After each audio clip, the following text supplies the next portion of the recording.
ഇപ്പോൾ കേന്ദ്ര നിയമത്തിലെ ഭേദഗതി വരുത്തണമെന്ന് സംസ്ഥാന നിയമസഭ പാസാക്കിയ പ്രമേയം 1972 പ്രമേയം, ആ പ്രമേയത്തിലെ 11(1)(a), സെക്ഷൻ 11(2), സെക്ഷൻ 62 ഇതൊക്കെ അധികാരപ്പെടുത്തുന്നുണ്ട് സ്വയം രക്ഷയ്ക്ക് വേണ്ടിയിട്ട് മൃഗങ്ങളെ കൊന്നൊടുക്കാനുള്ള അധികാരം.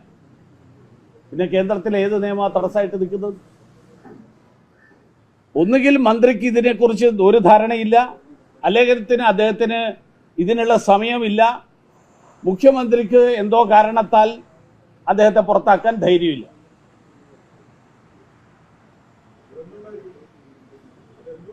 നിങ്ങൾ കണ്ടുപിടിക്കും എന്തുകൊണ്ടായിരിക്കും.